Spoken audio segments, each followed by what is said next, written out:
Oi pessoal, tudo bom?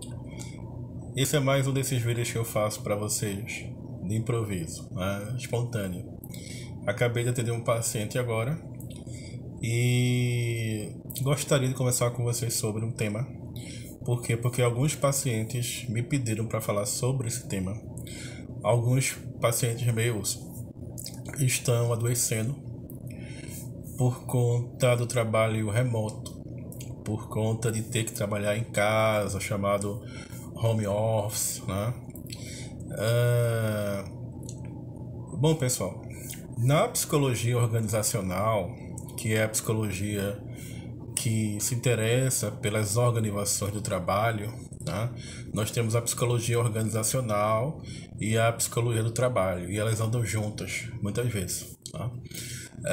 Autores que eu venho lendo desde 2015, desde 2016, como por exemplo o Vicente de Golejac, que é criador da sociologia clínica do trabalho e autor muito estudado pelos psicólogos organizacionais, como por exemplo Dejoux, né?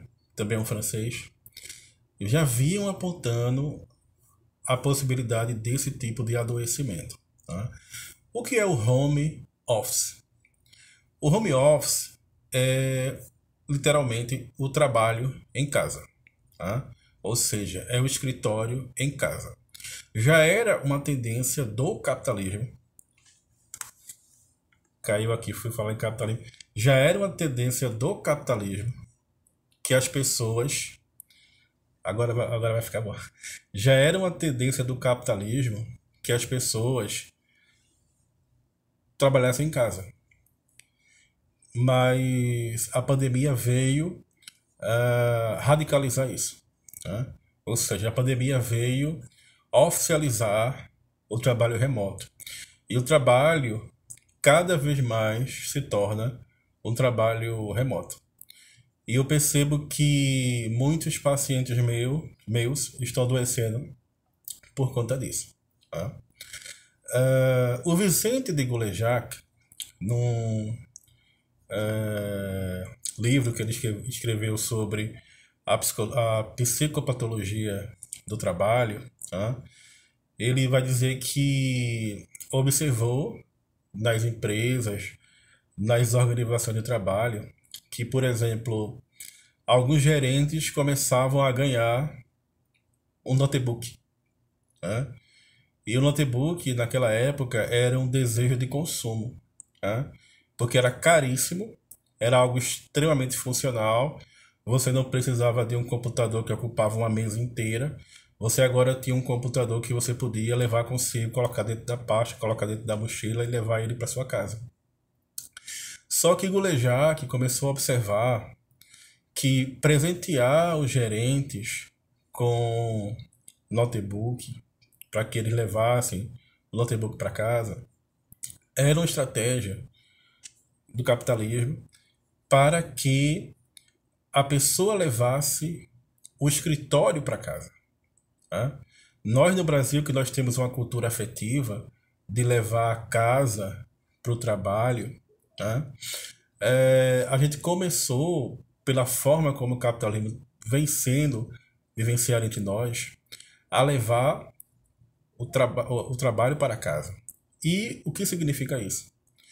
Significa que se antes dessa divisão social do trabalho, dessa divisão do ambiente de trabalho, da produtividade, nós trabalhávamos e chegávamos em casa, e quando chegávamos em casa saberíamos que nós poderíamos ter um tempo de lazer, ou para tomar um banho, ou para jantar, ou para assistir um filme, ou para assistir uma novela, assistir um jornal, brincar com o gato, brincar com o cachorro, brincar com as crianças, né? E isso de algum modo nos desestressava. É aquela velha coisa, em casa eu não falo do meu trabalho é dessa porta para fora. Trabalho é um ambiente externo, não é um ambiente doméstico. Casa de ferreiro, espeto de pau. Mas com home office, com o trabalho em casa, essa distinção entre o lazer e a produtividade, o lazer e o trabalho, começa a desaparecer. E o que isso implica? Isso implica que a pessoa que está trabalhando em casa está constantemente estressada. Por quê? Porque se ela tem um escritório em casa, se ela tem um trabalho em casa, ela está 24 horas por dia trabalhando. 24 horas por dia tendo que produzir. E isso vai gerar ansiedade, vai ser ansiogênico. Isso vai gerar síndrome do pânico. Isso vai gerar depressão. Isso vai gerar transtorno obsessivo compulsivo. E o velho absenteísmo, pessoal, que é o abandono do emprego, o abandono do trabalho, que geralmente ocorre associado a outros sintomas, como por exemplo sintoma de depressão, que é a doença mais incapacitante do mundo, a principal responsável pelo absenteísmo, não vai se dar na casa como se dava no trabalho. Por quê? Porque se você hoje trabalha em casa e você quer faltar no trabalho, como é que você vai faltar no trabalho, vai deixar de estar no trabalho se você está em casa e se o trabalho está em casa? Não tem como você fugir da realidade da produtividade.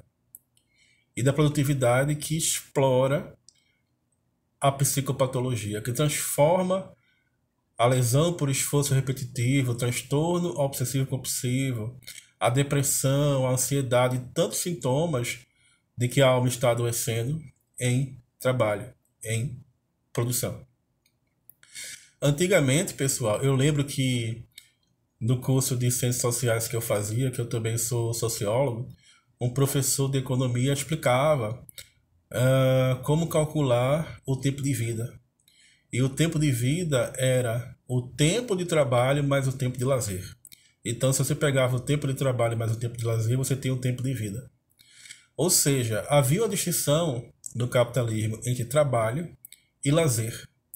E geralmente no lazer, você ia consumir. O nosso lazer geralmente era um lazer consumista, ou seja, no lazer você ia consumir aquilo que no trabalho foi produzido.